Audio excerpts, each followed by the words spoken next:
Okay, so magandang gabi sa lahat ng nakikinig at sumusubaybay ng ating programang Media Patrol. Nandito naman po tayo at magkakasama-sama sa loob ng isang oras para sa opinyon, talakayan, hinaing ng bayan. Tumawag lamang sa 0956-512-2086. Siyempre, dito lamang po yung simpilan ng Paranaque Net Radio Worldwide, Luzon, Visayas at Mindanao. Ito po ang inyong lingkod, Gaspar Latam, na nagsasabing sa umaga, sa tanghali, maging sa gabi, tayo magkakasama-sama dito po sa ating programang Media Patrol.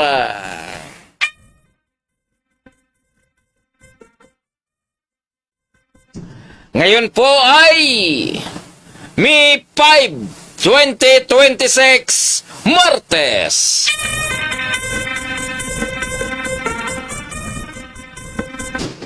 Doon po sa nakakami sa akin, yung hinahanap-hanap ako, I miss you all.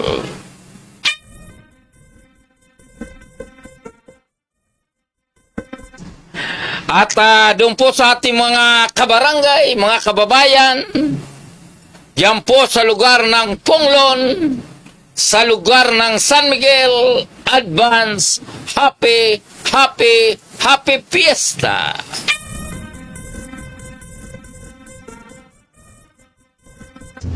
At dito po sa Metro Manila, bagamat nag-aagawan sa mga biyaya na galing sa pamahalaan,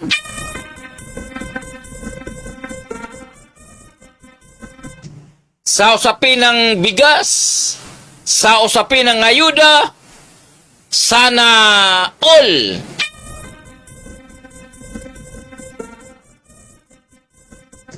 Para sa mga nagbabagang balita sa lungsod ng Paranaque, libreng bigas, tuloy-tuloy ang pamimigay.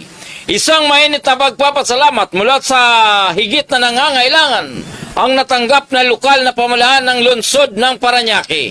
Ito ay may kinalaman sa libreng bigas program ng kasalukuyang pamahalaan na ipinamimigay sa bawat barangay ng lungsod ng Paranaque. Ang programa ang mga pangunahing makakatanggap nito ay ang mga vulnerable sectors mula sa mga beneficiaries ng PORPE, solo parents, person with disability, senior citizens, mga mangingisdang tasang naapektuhan ng pagtaas ng petrolyo at iba pang hibigit na nangangailangan, kasamang TUDA, senior citizen at iba pa. Ang pamahagi ay pinangunahan ng buting Mayor Edwin Olivares at tanggapan ng mga sumusunod General Service Office sa pamuno ni Attorney Tapia, Special Service Office sa pamuno ni Ginang Ebanono, Barangay Operation Office BO Mr. Juancho Pajardo, Sentro sa pamuno ni Mr. Bernie Amorao, Umado sa pamuno ni Mr. Rodi Oho at iba pang departamento para maging maayos, mabilis ang pamimigay nito.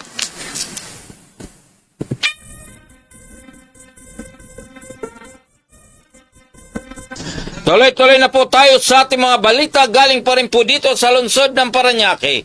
Dalawang bagong mobile clinic mula sa Okada ay pinagkaloob sa pamahalaang lokal ng lungsod. Naipagkaloob na lang sa lokal na pamahalaan ng lungsod ng Paranaque ang dalawang mobile clinic mula sa Okada Foundation ngayong kahapon, Mayo 4 taong kasalukuyan. Ito ay sinagawa kasabay na ginanap na pagtataas ng bandila sa buluwagang lungsod ng Paranaque kasamang representante mula sa Okada Foundation at iba pang panauhin ng lungsod. Ang dalawang mobile clinic ay mapupunta sa Ospar 1 at matatagpuan sa Barangay La Huerta at Ospar 2 naman sa Barangay Don Bosco. Ang nabanggit na mobile clinic ay kumpleto sa kagamitan sa may tuturing na modernisadong unit na higit na makakatulong sa mga pasyenteng pupuntahan nito may ordinaryo o malalang karamdaman.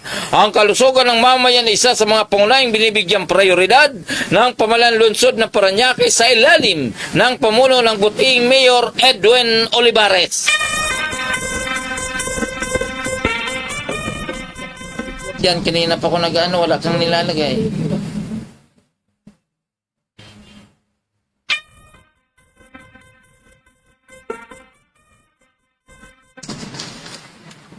Okay, tuloy-tuloy na po tayo sa ating mga balita. Alagang Paranaque on Wells, puno ng mga gamot.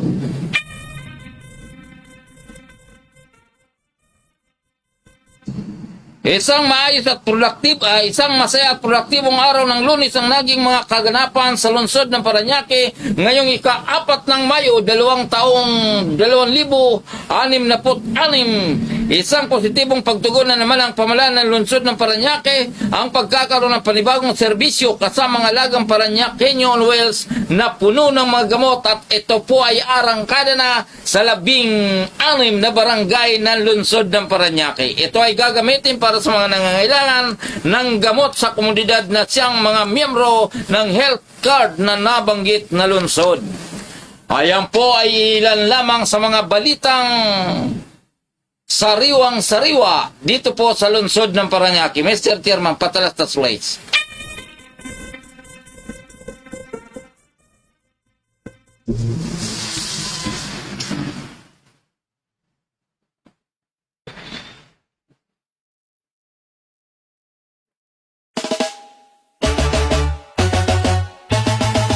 Paranaque Netreo, kami ang kasama mo.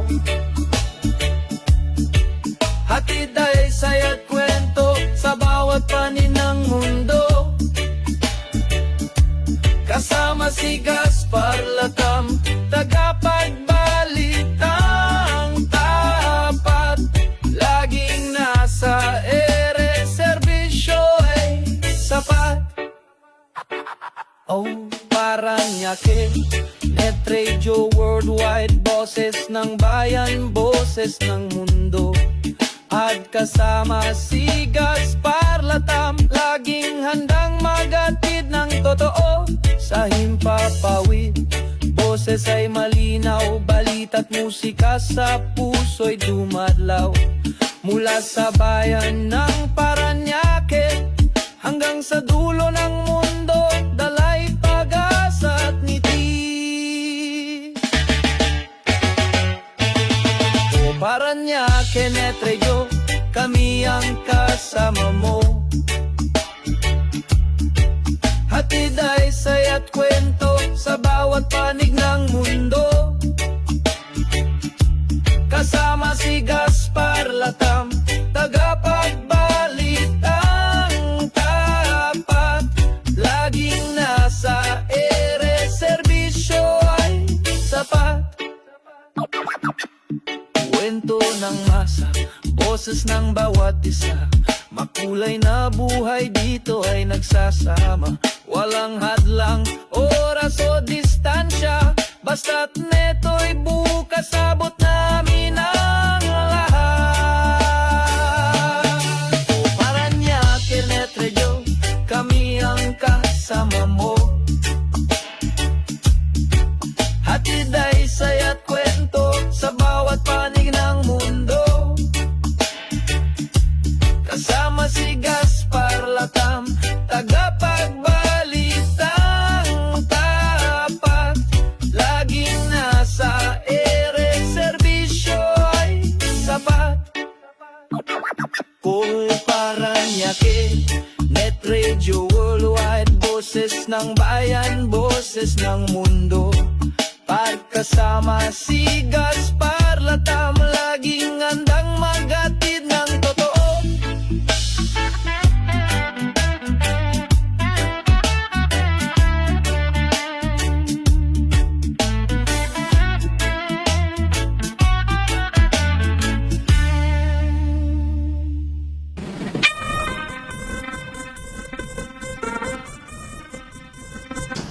Okay, so bago po tayo magpatuloy, regards po natin yung mga nasa online.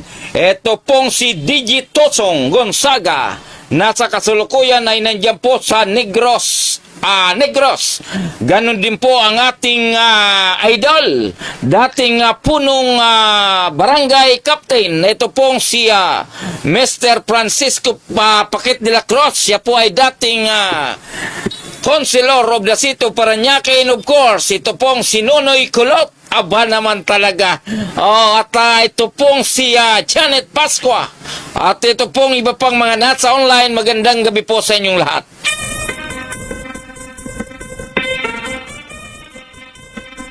Okay, so pag-usapan natin ito pong usaping mobile butika inilunsad ni Mayor Edwin Olivares. Isang makabuluhang yugto ng mas pinalakas na serbisyong pangkalusugan sa 16 na barangay sa lungsod ng Parañaque. Ang ay formal ng turnover ng mobile butika sa pamalang lungsod na bahagi ng patuloy na pagpapatibay ng Alagang Parañaqueño program. Sa panguna ni Mayor Edwin Olivares, sisimulang umikot ng mobile butika sa 16 na barangay bilang patunay sa mas pinaigting na paghatid ng serbisyo medikal na mas mabilis, mas opisyente at mas mailapit sa publiko. Ang patuloy na suporta ng alkalde sa mga programang pangkalusugan ay nagsisilbing sandigan ng mas pinalawak na paglilingkod sa bawat pamilyang Parañaqueño. Sa gitna ng layuning mapalapit ang serbisyong medikal at libreng medisina sa bawat mamayan, ang mobile butika ay isang konkretong tugon sa pangailangan ng mga komunidad, lalo na sa lugar na hirap makapunta ang may sakit sa ospital at butika. Sa pamagitan nito, ang tulong may hindi na kailangang hintayin. Ito ay kusang lalapit sa tao. Aba naman, the best! Sa bawat pag-ikot ng mobile butika sa mga barangay, dala nito ang mas madaling akses sa pangunahing gamot, consultation at payo mula sa mga health workers. Para sa mga senior citizen, mga bata at pamilyang nasa laylayan ng lipunan, ito ay malaking ginawa at pag-asa. Ang simpleng pagkuha ng gamot ay nagiging mas mabilis, mas abot kaya at mas maasahan. Ang proyektong ito ay patunay ng serbisyong may malasakit ay hindi natatapos sa opisina o sa mga pasilidad lamang. Sa halip, ito ay lumalabas, umiikot at direktang umaabot sa bawat tahanan ng Parañaqueño. Sa likod ng mobile butika ay ang hangarin na walang mamamayang pababayaan pagdating sa kalusugan. Sa ilalim ng Alagang Parañaqueño program, lalo pong pinagtitibay ang prinsipyo ng serbisyo sa nararamdaman. Isang mahalagang hindi lamang nakikinig kundi kumikilos. Ang butika ay simbolo ng pagkalinga, pagkakaisa at tunay na malasakit para sa kapakanan ng bawat isa.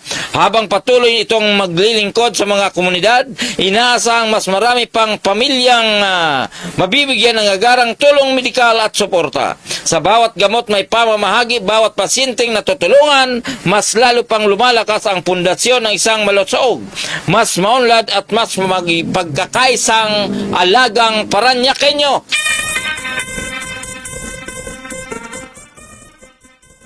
Okay, tuloy-tuloy na po tayo. And of course, regards po natin ito pong si Miss Belia Pascua na sa kasalukuyan nandiyan dyan sa lugar ng Aklan sa lalawigan ng Katiklang Island.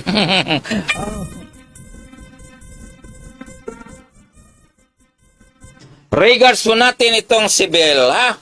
At ito po ay si Bel, isa po itong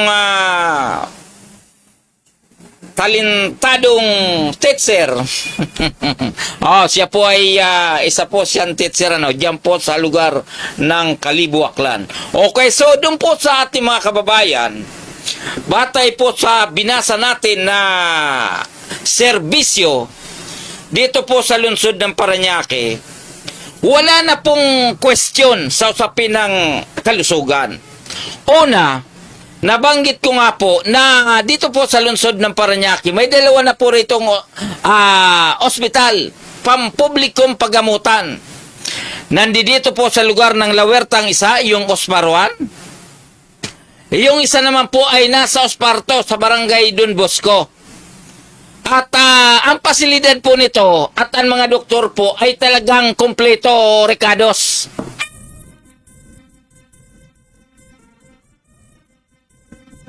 At malapit na rin pong buksan yung pong isang bagong hospital na ito po ay designated doon po sa mga bata at nagdadalang tao, yung mga buntis. At pagkakalam ko po, ito ay 7 palapag na talagang inaasikaso na maging maayos po ang pasilidad ng mga pampublikong hospital dito po sa lungsod. Katulad po nito, maliban dyan ang bawat barangay po rito sa 16 na barangay ng lungsod ng Parañaque, lahat po ito ay may tinatawag na barangay health center. At ang barangay health center dito ay hindi po basta-basta ito health center. Kompleto rin po ito.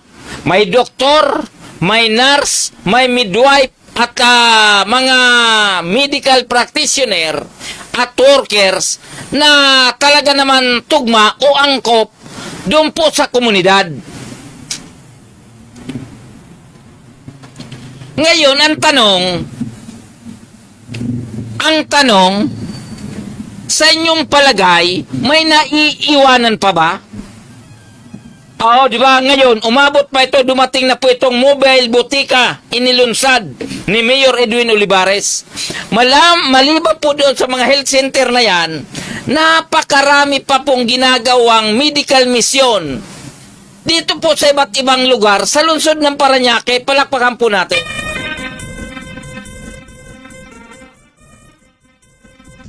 Pagkatapos, may tinatawag pa tayong health card o yung tinatawag na health education livelihood program na ito po ay nakapaloob doon po sa talagang lehitimong programa ng lokal na pamahalaan ng lungsod ng Parañaque. Di ba po CAP Paquet de la Cruz? At batid po natin, ito pong si dating konsilor, Paquet de la Cruz, ganun din po siya ay dating pulong barangay naman, alam niya po kung gaano kahalaga ang mga programa tungkol sa usapin ng kalusugan. Ngayon, kapag may nakukulangan pa sa mga serbisyong medikal nito dito sa lungsod ng Parañaque, malamang dalawang bagay lang po ang may problema. Yung pong mga pasyente na ayaw lumapit doon po sa ating health center o kaya sa ating mga hospital o kaya yung mga health workers na ayaw pakinggan, ayaw sundin kung anong programa ng lokal na pamahalaan ng lungsod ng Parañaque.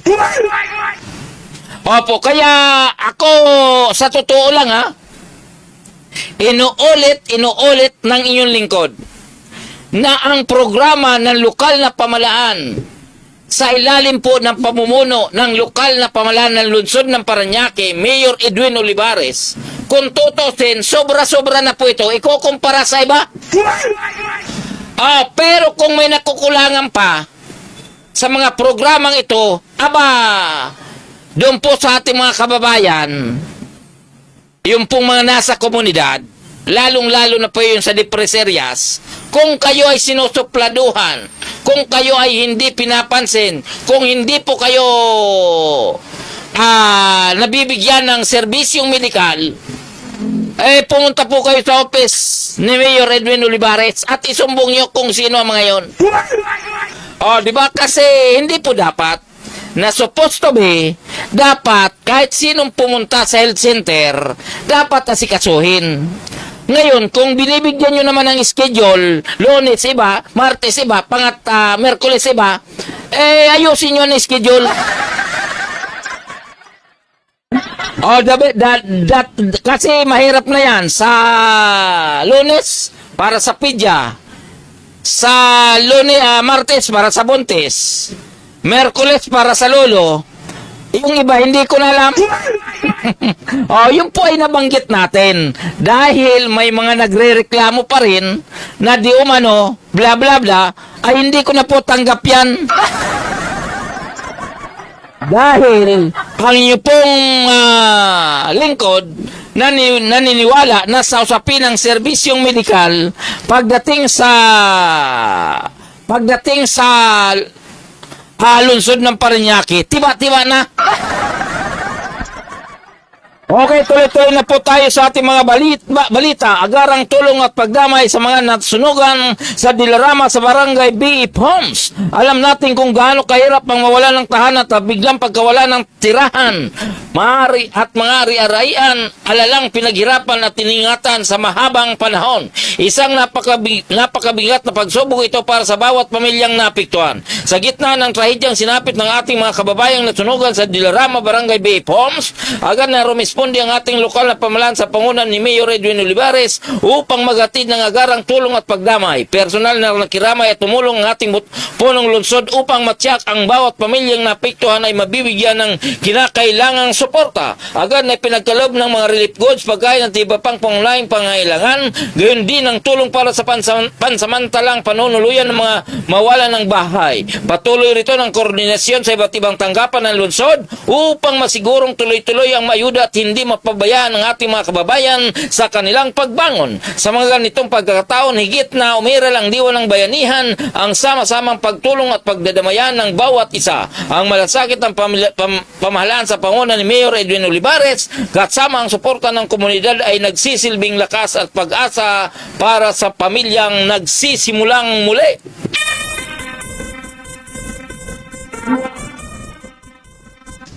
Ayan po sa usapin ng sunog. Sunog. Kaya po doon sa ating mga kababayan, habang hindi pa tayo tinatamaan ng sunog, ingat-ingat po tayo.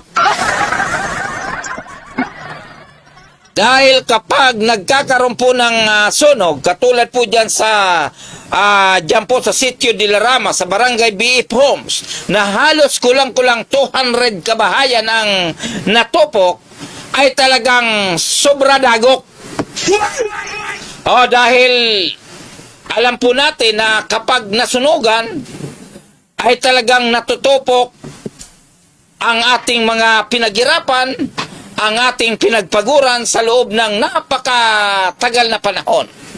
Ngayon, mabuti na lang pagdating dito po sa lungsod ng Parañaque sa usaping serbisyong agarang ay ibinibigay. Opo, so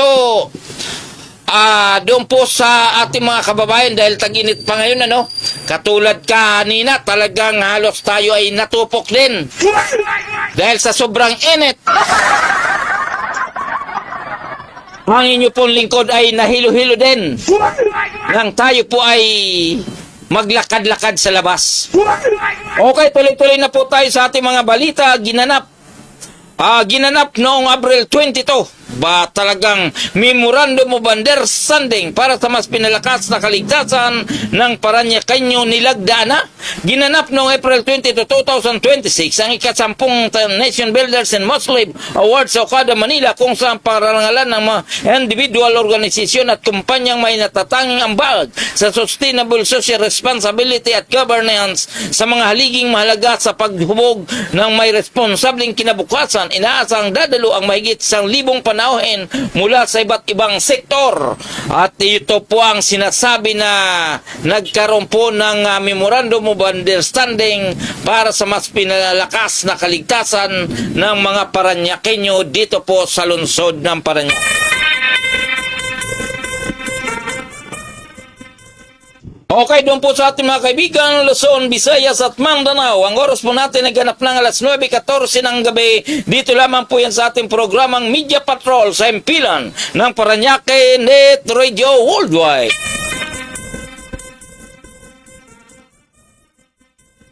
Dadako na po tayo sa usapin ng barangay eleksyon. Si Madam Postponement. Si Madam Postponement Amy Marcos. Marami nagsasabi na ang ating mga kababayan ay napapanaginipan na itong si Amy. Dahil sa kanyang pagsusumikap na gusto na naman i-postpone ang barangay election, samantalang sila rin po ang gumawa ng batas para itakda ang November 2, 2026 barangay at sangguniang kabataan eleksyon. Hirap na hirapan mga kababayan natin na intindihin po itong si Madam Amy Marcos na kung saan hindi po natin alam kung ito po ba tayo nagpapasiklab, kung ito ba talaga ay inaabutan ng krisis o kaya gusto niyang umipal o kaya gusto siyang mapansin ng mga barangay opisyal na sa kasalukuyan po ay isinusuka na ng kanilang mga kababayan. Kaya po tinatawagan natin yung po mga nagsusulong sa usapin ng Barangay at Sangguniang Kabataan Postponement. Nakikiusap po tayo na sana tapusin nyo na po ang inyong pagkatulonggeso kaya pagkay palipal dahil yun po ay talagang labag na sa ating saligang batas dahil sabi po sa ating mga eksperto. Maging ito pong si Attorney Max Makalintal naman na kung saan ito pong si Makalintal ay talagang nagingit kung bakit may mga senador na ganyan ang pag-iisip. Samantalang sinasabi nga po na itong si Amy Marcos naman ay talagang matalino dahil siya nga po ay dating senador, ay talagang kasalukuyang senador at kapatid ng kasalukuyang presidente ng ating bansa, ay hindi natin alam kung anong klaseng trumpo ito pinagmulan. Ikot ng ikot, hindi mo malaman kung kailan matatapos at kung kailan hihinto. Kaya po tinatawagan po natin ang ating mga kababayan Luzon, Visayas at Mindanao, pati po yung mga ating mga kapatid na nasa ibang bansa, na sana itong pagkaipalipal ng ating senadora naman Amy Marcos, sana bawian po natin yung sa 2028, i-boycott na po natin. Opo, dahil sa mga ganitong pag-iisip kasi na senador, sayang na sayang ang ating boto. Dahil sila nga po ang gumagawa ng batas. Pagdating sa dulo, sila rin po ang lalabag sa batas. Sa pamagitan po ng isang batas, panibagong batas, panibagong kape, diyan po sa Kongreso at saka sa Senado. Kapag ang mga congressman at saka mga senador na ito, kapag nagtalakay ng kanilang mga Republic Act o RA o Republic Act, talaga naman pagdating sa kape, talagang tuloy-tuloy po yan. Naalala ko po, tuloy na nga ako po ay minsan na naitapon o kaya ang inyong lingkod po ay minsan ang naligaw po dyan sa Kongreso at ako po ay umatin ng kanilang session ay talaga naman nang ako po ay nag-order ng kape ay talaga naman sobrang pait ay ubod naman ang mahal. Akala ko po ay nakapasok ako sa yung kilalang kape na sabi nga nito ay pakape-kape ka lang pero ubod ng pait. Okay, pagdating naman po sa presyo, talaga naman ubod ng mahal.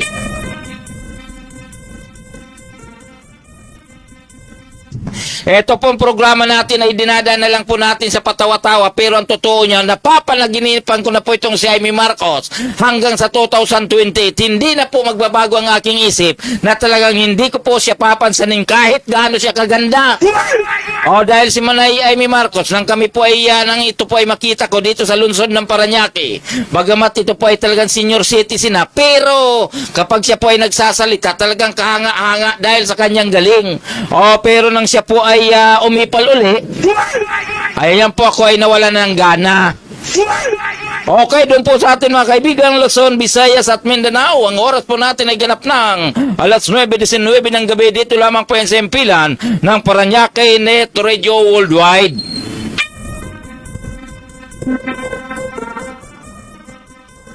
Dadako na po tayo doon sa usapin ng impeachment trial.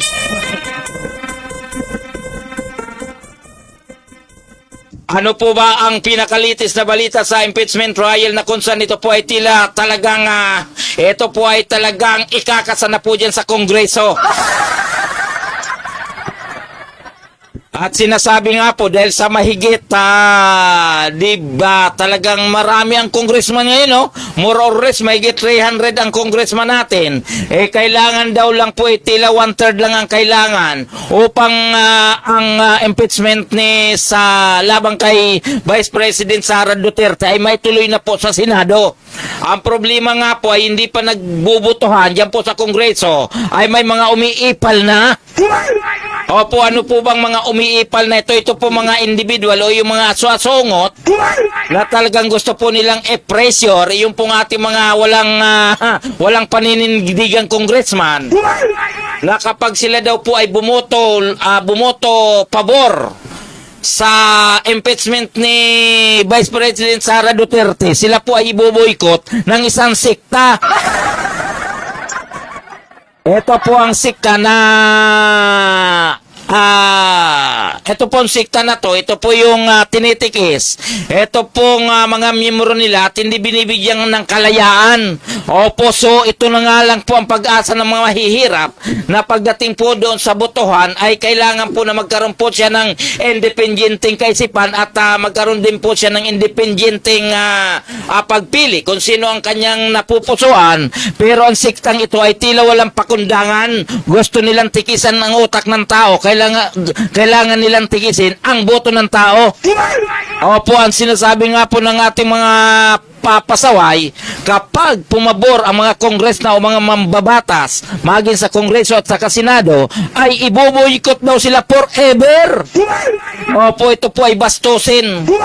Ito po ay bastusin dahil bakit nyo didiktahan naman ng mga congressman o kaya Senado o kaya bakit nyo tatakutin sa pamagitan ng pagboykot sa kanilang boto? Sana wala namang ganyan dahil may tinatawag tayo na separation of powers between the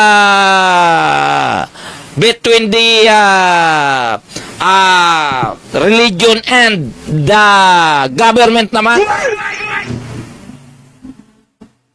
Diba? So, sana wala naman pong ganyanan dahil ang takbo ng ating gobyerno, ganun din po yung mga ating mga public servant naman, ang ating mga congressman naman, ang ating mga mambabatas, may sarili po silang kalayaan sa pagpili.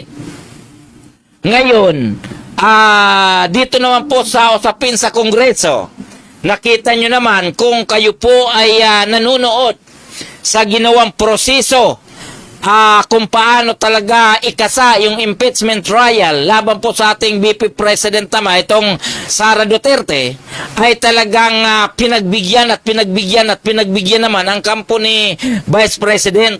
But unfortunately, hindi talaga natin malaman kung anong klaseng depensa mayroon ang mga ito. Dahil hindi talaga nila pinaupo o hindi nila pinaten ang ating Vice Presidente sa Kongreso. Dahil ang gusto nila, maglaban-laban na lang daw po sila doon po sa Senado. Ang tanong naman, kung kayo po ay may alam sa proseso ng batas, di ba, kapag criminal cases naman ang inyong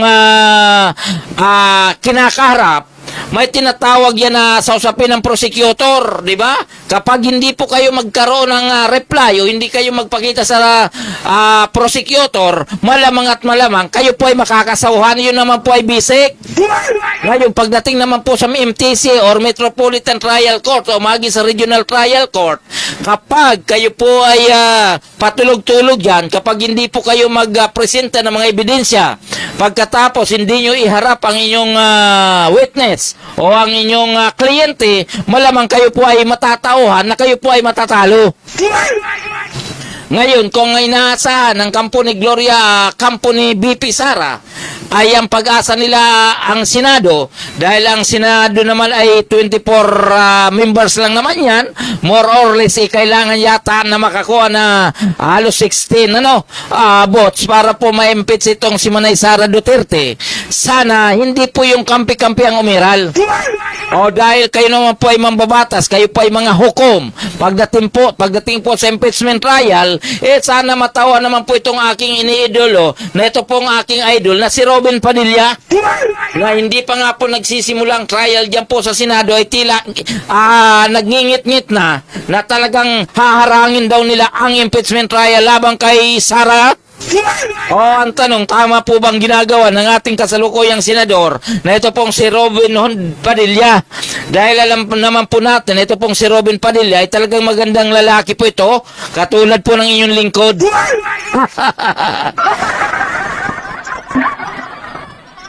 Pero pagdating naman po sa proseso ng batas, pagdating naman po sa interpretasyon ng batas, pagdating naman po sa usapin ng trial, ay tila wala naman po itong binatbat, katulad din po ng inyong lingkod.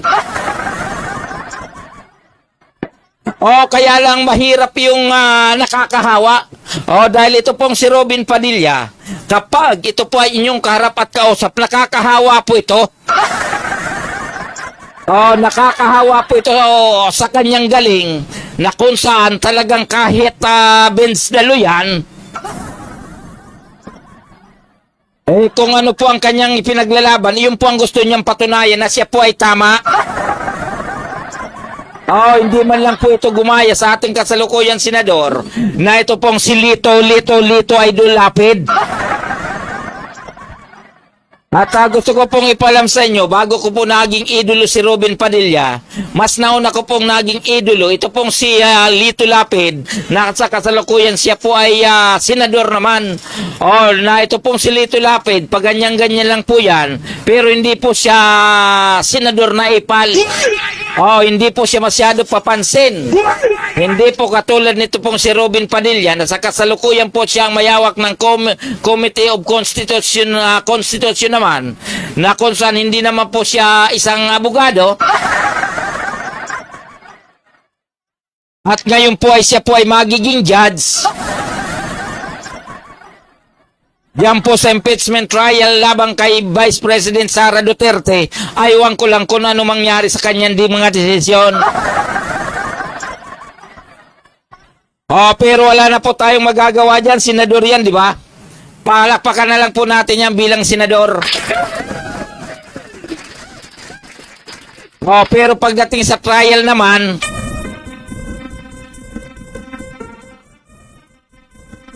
pabayaan na lang po natin kung ano ang kanyang nasa isip. Basta ang usapin natin, whether we like it or not, sana lumabas ang katotohanan kung magnanakaw o nagkasala nga ba itong ating Vice Presidente. Dapat po ba siyang husgahan o kaya dapat siyang patawarin para maging presidente sa 2028 election? Diyos ko po! Sana naman po ay hindi mangyari. Maawa na po tayo sa ating bansang Pilipinas. Dahil kapag ito po ay manalo sa 2028 election, baka yung hindi dyan na, yung pong hindi natitibag yan. Ito pong kasalukuyang NBI Director na si Melvin Matibag. Baka ito po ay patago-tago din kapag si Sara ang manalo. Ganon din po itong tigasin. Ito pong makisig na kasing kisig ko. Na ito pong si dating Senador Antonio Trillanes na talaga naman siya po ang naglabas ng katakot-takot na ebidensya laban sa kanyang laban sa pamilya Duterte. Kapag ito pong si Manay Inday Sara Duterte ang manalo sa 2028 election, malamang kung ano po ang nararanasan na kamalasan natin ngayong kasalukuyan sitwasyon, baka madubli pa yan. Sa ano pong dahilan ang mangyari po niyan ay kapi-kapikat lang, away-away, gantihan ang labanan. Opo, gusto niyo po ba na magkaroon ng gantihan na lamang pagdating ng 2028 hanggang 2034? Alalahanin po natin na ang ating presidente at vice president, manunungkulan po yan ng 6 na taon. Ngayon, kapag itong si Inday Sara na manalo uli, so ano mangyayari doon po sa mga nag-api sa kanyang ama, kasama na dito si General Turi naman. Oo, na kung saan sa kasalukuyan, si dating Pangulong Duterte ay nandoon po sa daig. Ngayon, kapag ito pong si Sara Duterte ang manalo, malamang magkakandawindang-windang ang bansang Pilipinas. Oh, di ba? Sabi nga po nitong usapang kalye na ito pong si Mr. Jojo Santico. Kapag si Inday Sara Duterte daw ang mapili sa 2028, malamang siya po ay mawawalang kanyang gandang lalaki dahil siya daw po ay tatama rin na magtrabaho. Dahil ito pong si Jojo Santico, maganda po ang trabaho nito. Tuloy-tuloy po itong nagbabayad ng kanyang tax. Tax, hindi po exempted po ito sa tax. Kasi ito pong si Jojo Santico, talagang mataas po ang sweldo nito. Kasintaas po ang sweldo nito ng isang abogado. Kaya kung ang pipiliin po natin ay may mga bahid na ng korupsyon, Katulad po nitong si Manay Inday Sara Duterte na di umano batay po sa mga ebidensyang inilabas ng witness naman na si Mr. Madriaga na sa loob daw po ng isang araw naubos po itong 125 million pesos. At ito po ay mabigat na mga paratang dahil bawat sintimo naman, bawat 5, bawat piso, bawat milyon na ginagastos po ng ating mga kababayan o ginagastos ng ating gobyerno ay galing po ito sa buhis ng ating mga kababayan naman. O di ba batid po yan ng mga public official kasama na po itong talagang magaling masipag na palaging number 1 at urago ng Barangay San Antonio na ito pong si Kagawad Rudy Avila. Ito pong si Kagawad Rudy Avila, sa ating pagkakalam po ito po ay isang Bicolano na kung saan talaga po ito ay tuwid na tuwid sa kanyang panunungkulan bilang lingkod bayan diyan po sa Barangay San Antonio. Opo, na kung saan sa loob ng kanyang barangay, araw at gabi ito po ay naghahakot ng basura dahil ang una pong layunin ay malinis po ang Barangay San Antonio at ganoon din po dahil sa hangarin niya na ang kanya pong panunungkulan bilang barangay kagawad ay gusto niya pong maging malinis sa mata ng tao at sa mata ng Diyos. Okay, doon po sa ating mga kaibigan Luzon, Visayas at Mindanao. Tuloy-tuloy na po tayo sa ating mga balita. Ngayon po ay Martes at May 5, 2026. At bibigyan din po natin ng pansin. Ito pong sinabi ni Barts Vicencio. Yabang mo, aba talaga naman. Ngayon mo lang alam. Huling-huli ka sa balita. Alam mo naman na mayabang ako. Ulitin mo pa. Okay, so ang sabi po ni Mr. Vicencio, si Madriaga kidnapper, wala ka bang alam? Anong kinalaman ko sa pangingindap niyan kung totoo yan o hindi? Ang sinasabi ko lang naman po kung ano ang mga salita, kung ano ang kanyang mga binitawang salita doon po sa harap ng Kongreso at harap ng mga congressman na kung siya naman po ay ginawang witness. Ngayon kung siya po ay pa-kidnapper o kung siya po ay holdapper, kung siya po ay mamamatay tao, wag mong sabihin sa akin yan, doon mo sa korte idulog. Dahil ang korte po ang magbibigay ng ultimate decision o ultimate verdict tungkol po sa mga kaso ni Madriaga, hindi po sa social media, Mr. Barts Vicencio. Yun po ang katotohanan. Di ba? Wala tayong alam doon po sa mga sinasabi na kidnapper o ano pa man yan. Idulog nyo po yan sa korte kung sakasakaling totoo ang sinasabi nyo, Mr. Barts Vicencio.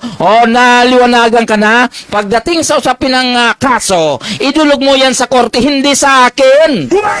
Ngayon, kung pro Duterte ka, pro Sara ka, di pagdating ng 2028, ngayon pa lang, ipangampanya mo na para pagdating ng 2028, manalo ang manok mo. Ang tanong nga lang po, ngayong Vice President siya, ng mag-aanim na taon, sa kasalukuyan, ano ba ang kanyang nagawa?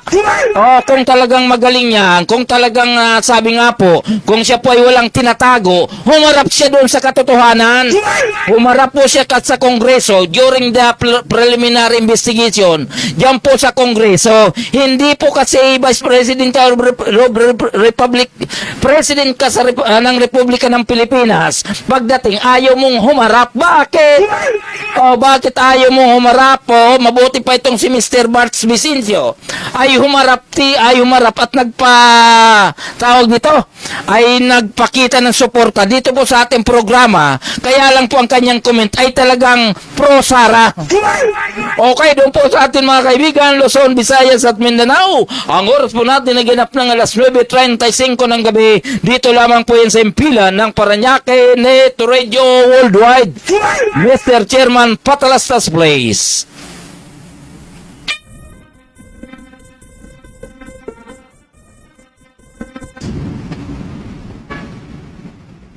Ay pa, sir. Mamahalin niya raw ako habang buhay kung hihit-hit kami ng crack. Diyan ka lang! Tumahimik ka! Tahimik! Wala kang kwenta! Isa ka lang! Mahal kita! Tumigil ka sabi! Tama Sinusubukan na! ko tumulong!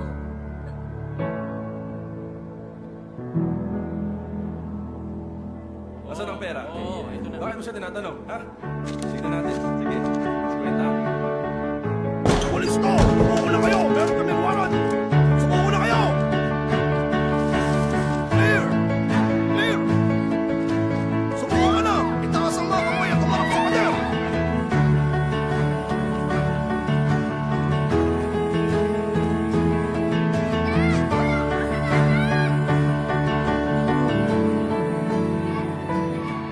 Mamahalin daw niya ako habang buhay kung sasabayan ko siyang humithit ng crack. Nagsinungaling siya. Alamin ang katotohanan tungkol sa crack, drug-free world. Sabi nila kung gagamit ako ng coke, makakapag-party ako buong magdamag. Ang ganda. Salamat, ma. Sige, anak.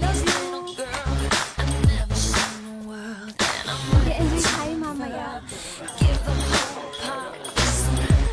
Okay ka lang ba? Oops, teka.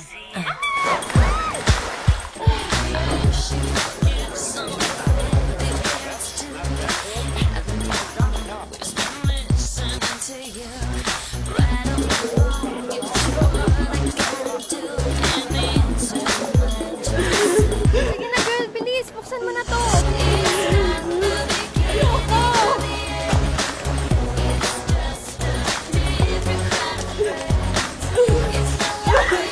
Sabi nila kung gagamit ako ng coke, makakapag-party ako buong magdamag. Nagsinungaling sila. Alamin ang katotohanan tungkol sa cocaine. drugfreeworld.org. Sabi nila makakatulong ang shabu na makapasa ako sa mga exam.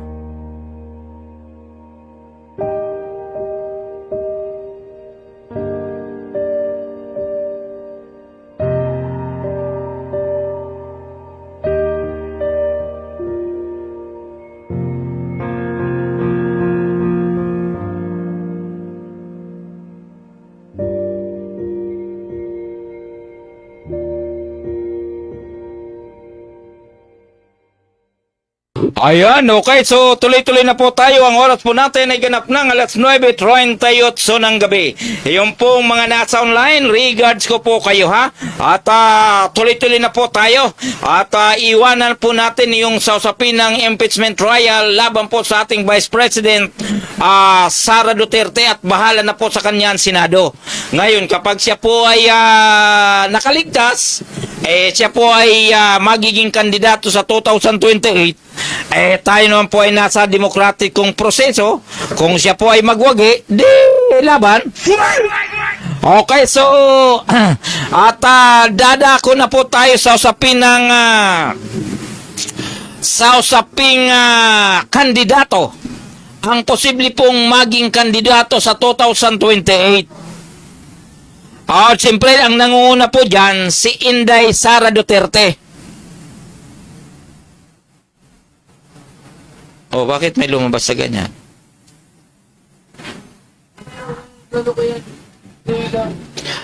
Pangalawa, si Leni Robredo. Pangatlo, si Tulfo. Pangapat, si Bam Aquino. At panlima, si Risa Hontiveros. Panlima, ito pong Siga. Ito pong si dating Senador Antonio Trillanes. Talagang siga po yan. Kung alam nyo po ang pinanggalingan yan, siya po ay isang tigasing army. Siya po ay nagtapos ng PMA, di ba? At marami pa pong iba na pwedeng magbago. At batay po sa survey na kalalabas lamang, ay talagang ang nanguna pa rin, ito pong si Sara Duterte. At pumapangalawa po, ito pong si Naga Mayor Leni Robredo, na sa kasalukuyan ay talagang kapituko yan po sa lugar ng lungsod ng Naga, at ayaw niya pong tumakbo sa national level. At ang pangatlo nga po, ito pong si Rapi Tulfo. Actually, sinasabi nga ako po na hanggat maaari, mas maganda po na kasama ni Leni Robredo ay isang lalaki, na kung magtandim ang dalawa, Robredo, Tulfo, ay sang-ayon po ang inyong lingkod. Palakpakan po natin. Dahil ito naman pong si Senador Rapi Tulfo, sa simula pa lamang, marami naman po talaga siyang natutulungan na nandoon po sa laylayan ng lipunan. At marami rin po siyang natutulungan kahit yung pong ating mga kababayan na inaapi sa usapin ng pagtatrabaho sa ibang bansa, maging local o international, ay siya po ay nakakatulong. In short, ang puso nito pong si Rapi Tulfo talagang pangmasa. Talagang maaasahan din.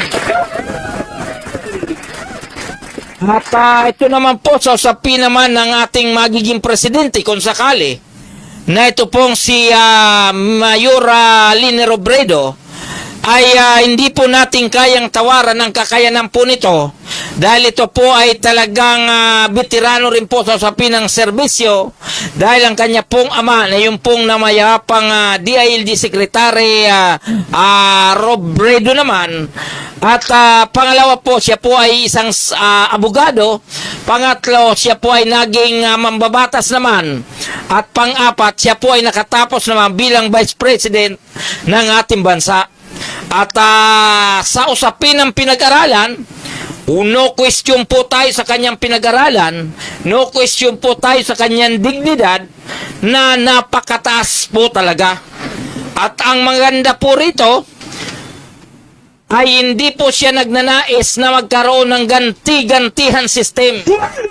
Ibig sabihin, hindi po siya gaganti sa pamilya Marcos, hindi po siya gaganti doon po sa mga public official na public official na nagtikis sa pamilya Duterte dahil siya po ay ayaw niya po noong pagkahati-hati, lalong ayaw niya po na magulo ang namumuno sa ating bansa. Ganun din po sa side ng Duterte. Kapag sa Lene Robredo ang manalo, ay hindi rin po siya kakampi sa pamilya Duterte dahil siya nga po ay gusto niya ng unity at ayaw niya po na magulong sistema ng ating gobyerno. Palakpakan po natin. So in short, sinasabi na kapag ito pong si Naga Mayor Lene Robredo, kapag siya po ang manalo sa 2028 national and local election, ay may maganda pong patutunguhan ang angkla o sabihin po natin antimon ang magtitipon ng ating bansa sa darating na 2028 hanggang 2034. Kailangan po natin ang eleksyon ng 2028 dahil kapag tayo po ay makakuha na naman na bahid ng korupsyon, may bahid ng korupsyon, may bahid ng kampi-kampi o ganti-gantihan, tayo po ay mapupunta sigurado sa bangin. Di ba? Kailangan po natin na sa 2020 election makakuha po tayo ng tuwid na manunungkulan bilang presidente ng ating bansa.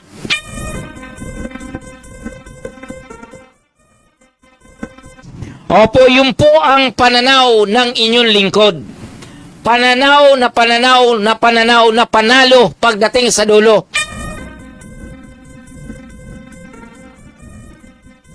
Dapat ang isang manunungkulan bilang presidente hanggat maaari walang ganti-gantihang sistem.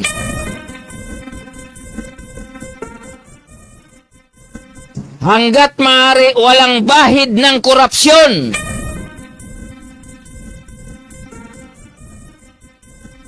Hanggat maaari may tamang kwalifikasyon, may tamang pinag-aralan, may magandang dignidad.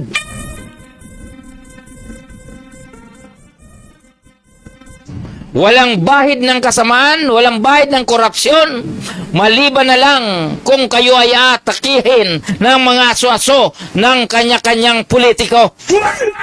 Dahil sa kasalukuyan, marami po yung mga aso-aso, yung po mga blogger na sa kasalukuyan po ay tila mayroon na po silang monthly or weekly na tinatanggap.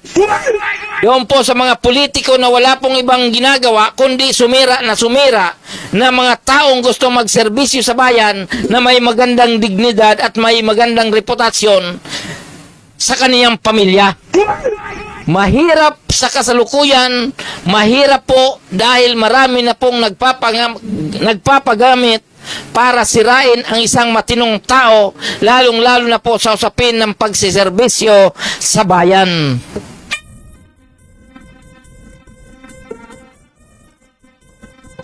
Kaya yung pong ating mga kaibigan, na tila naliligaw po ng pag-iisip, na tila naliligaw po ng pananaw, ay talaga naman dapat pong may oras pa, may panahon pa po na tayo po ay magmuni-muni para hindi po tayo magsisi pagdating po sa dulo.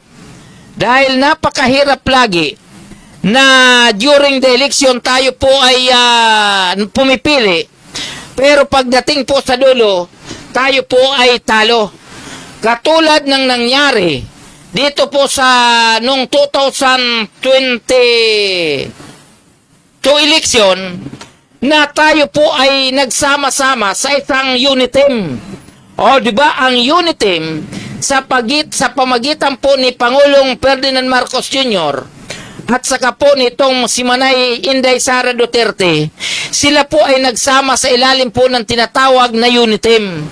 Talagang yung pong mga tao ay pinaglaban po ang dalawang ito bilang presidente, bilang vice-presidente. So, anong nangyari, sila po ay nanalo. Landslide, landslide na umaabot more or less 32,000 ang nakuhang boto ng dalawang ito. Kaya po sila po ang nanalo. Ang tanong, ano po ang nangyari nang sila po ay nakaupo na? Oh, di ba? Si Marcos, presidente. Si Sara, vice president. Sila po ang nagwagi nung nakarang 2022 election. Pero sa hindi po natin inaasahan, ang dalawang kampo na ito po ang nagpagulo sa takbo ng ating bansa, sa takbo ng ating gobyerno. Oh, di ba?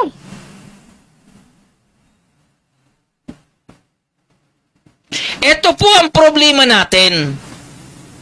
Kasamang Barts Bisinyo. Pinagbigyan na po natin si Bongbong Marcos.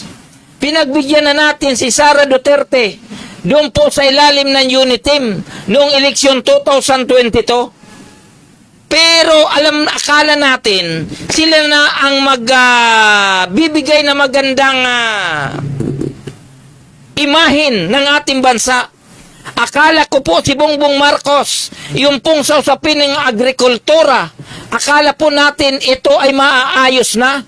Yung pong ating mga kababayan nandoon po sa iba't ibang panig ng ating bansa, yung pong mga magsasaka doon po sa kabundukan, akala natin ito na po ang solusyon. Ito pong si Pangulong Ferdinand Marcos Jr. Nakala po natin sila na po ang magpapababa ng mga presyo ng mga pangunahing bilihin, lalong-lalo na po sa usapin ng agrikultura, sa usapin ng pagkain. Pero hindi po ito nangyari. Inuulit ko po, hindi po ito nangyari. Malapit na pong magtapos ang termino ni Pangulong Ferdinand Marcos Jr. Pero hindi po nangyari ang inaasahan ng taong bayan. Hindi naman po lingid sa inyong kalaman kung magkano na po ang presyo ng bigas ngayon. Ang inyo pong lingkod. Sa katunayan, ang bigas na binibili, 65 per... di ba? Akala po natin ang bigas, lalong-lalo na po yung local harvest, akala po natin magiging 35, 45 o 40 na lamang. Kabaliktaran po ang nangyari. Tumaas ang mga pangunahing bilihin dito po sa ating bansa. Hindi po reason yung sinasabi na krisis sa ibang bansa. Ito pong mga pagtaas ng mga pangunahing bilihin, wala pa pong problema, wala pa pong gira dyan po sa Middle East. Tayo po ay nagkakandawindang-windang na kung paano kokontrolin ang mga pangunahing bilihin dito po sa ating bansa. Opo, yun po ang katotohanan yan. Ngayon, pagdating naman po dito sa ating vice-presidente na landslide noong 2022, ano po ang nangyari? Bakit yung dalawa na to nag-away-away? Ang mahirap po rito, yung po mga kampo nito, kampo ni Sara, kampo ni BBM, sila po ay nag-away-away. Ang problema, pati yung pong kampo nung hindi naman bumoto sa dalawang ito, naapektuhan. O, di ba? Yung kampo ni Lini, yung kampo ni Lacson, sino pa? Yung kampo ni Pacquiao na hindi naman binoto yung dalawa na to, nakasama sa problema. Yung po ang mabigat. Kaming mga nananahimik, yung pong mga natalo, nagmumukmok sa gilid dahil talo, ang problema, no, magkaroon ng problema itong dalawa na to, pati tayo ay nadamay.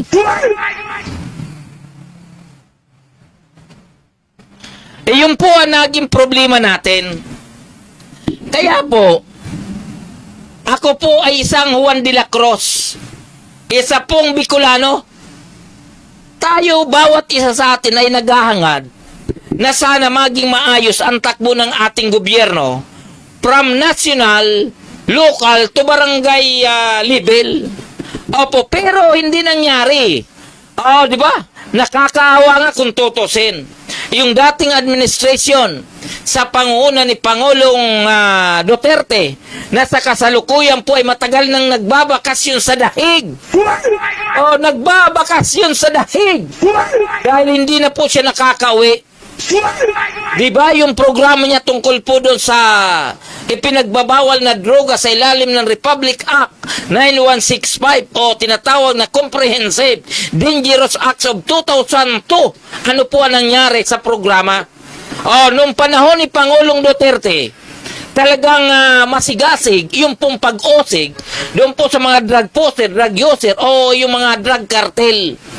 Pero inaasahan po natin sana na ito po ay pagpatuloy. Pero hindi po nangyari ito. Di ba? Hindi po nangyari ito. Bagkos ang ating presidente na si Pangulong Duterte ay siya po ay napunta pa doon po sa kulungan. Yung po ang naging kabayaran ng kanyang pagmamalasakit na malinis ang bansa natin sa pinagbabawal na droga. Yung po ang naging kabayaran. Tama ba yun? Di ba?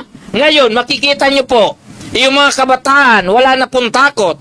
Yung po mga user, parami ng parami. Yung mga drug poser, parami ng parami. Yung mga drug cartel, talagang napakarami. Sa ilalim po ng pamumuno ng kasalukuyang administrasyon. Ang tanong, bakit ganun ang nangyari? Kaya sana, doon po sa ating mga kababayan, hanggat maaari, iwasan na po natin ang kampi-kampihan. Bagkos tayo po ay maging maingat sa 2028 eleksyon. Tama po ang sinabi nito pong si Senador Antonio Trillanes, ng 2028 eleksyon ay very critical. Maging local issues o maging international issues ay talagang napaka-critical.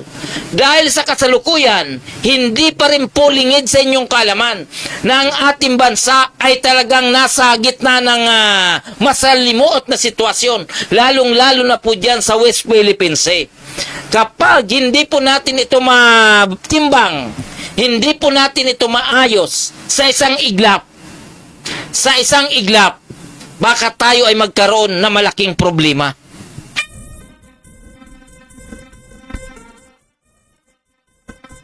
Dahil hindi naman po papayag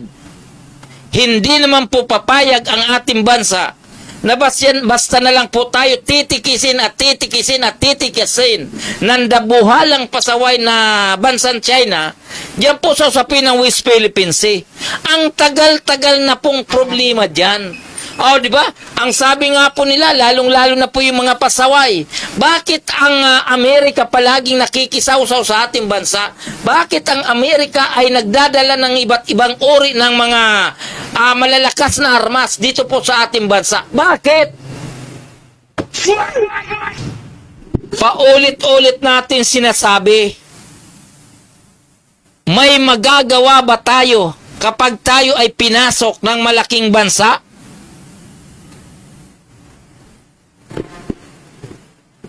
Gusto nyo pasukin na lang ang tahanan natin? Gusto nyo pasukin na lang ang pintuan natin? Pababayaan na lang natin na sila po ay pumasok sa ating tahanan, halugugin ang ating tahanan? Dahil tayo po ay walang magagawa? Di ba? Papayagan ba natin na ang mga malalaking barko, malalaking sasakyan ng China, yung pong mga heavy power ng eroplano ng China, yung mga panjira nila, ay makita natin nasa luneta na? Makita natin ang mga barko nasa Roas Boulevard na? Dahil wala po tayong magawa. Dahil wala po tayong kakayanan lumaban sa kanila. Oh, di ba? Wala tayong kakayanan eh. In short, kahit lamutakin tayo ng lamutakin ng mga bansa na yan, ng China, wala po tayong magagawa dahil matatalo at matatalo tayo. Pero kapag nandyan ang dambuhalang bansa na malakas naman talaga, etong Amerika, subukan nilang simulan at sila ang tatapos. Oh, di ba? Tingnan mo sa Iran. Tayo kasi, marami kasi sa atin ang mayayabang, pati ako nahawaan. Oh, hindi naman talaga ako original, hindi naman sa akin, hindi naman sa akin ang sinasabi na likas ang yabang. Ang totoo niyan, doon po sa mga nasa online natin, ang inyong lingkod ay likas na mabait. Ang inyong pong lingkod ay mablikas na mapagmahal. Kaya lang dahil sa araw-araw po tayong nakakahalubilo ng mga inutil, pati tayo nahahawaan. Iyon po ang totoo niyan. Oh, di ba nakakahawa yung mga taong feeling nila sila na ang magaling sa lahat ng bagay? Pati ang inyong lingkod, nahahawaan din. Kahit walang alam, feeling, lahat ay alam.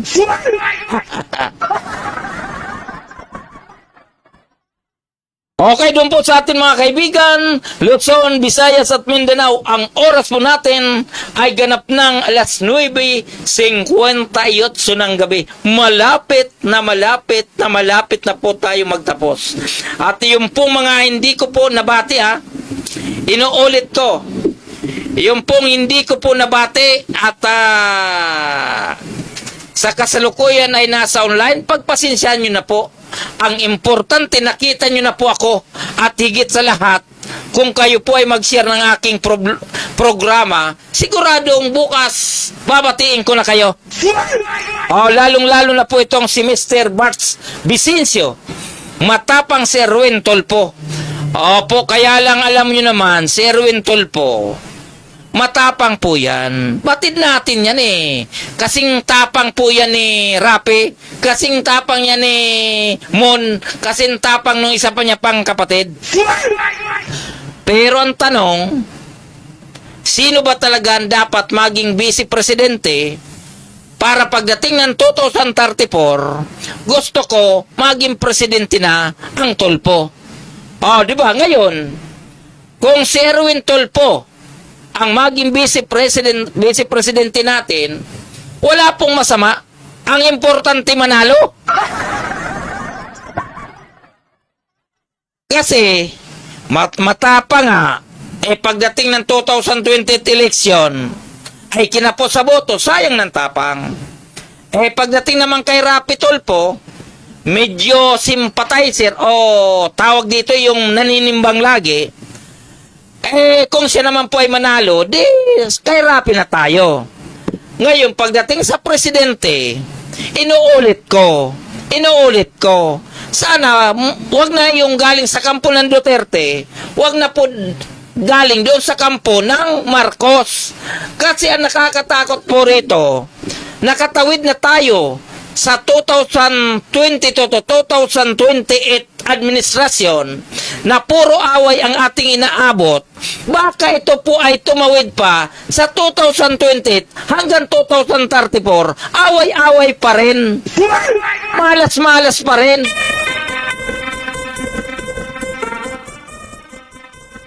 Ang punto ko, sana yung pag-aaway ng ating mga public official mula po sa national level hanggang local level, sana maputol na pagdating ng June 2030, 2028.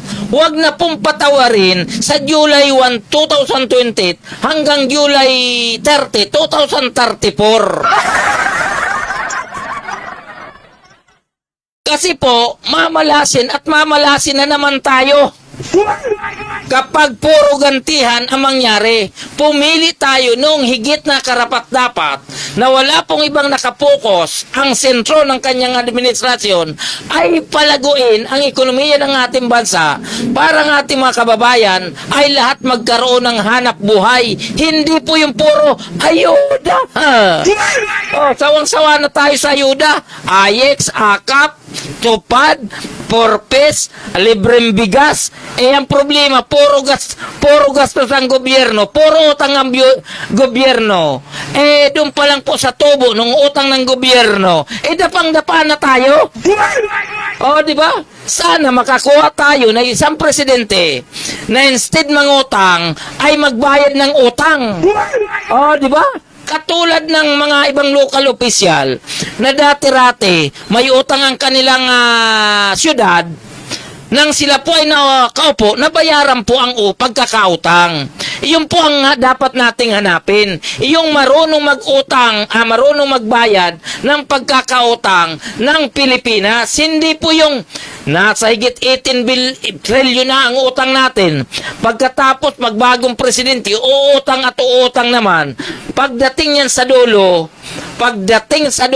bagsak ang gobyerno ng Pilipinas.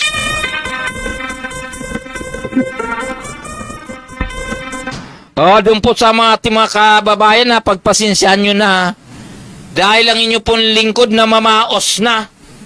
Di ba?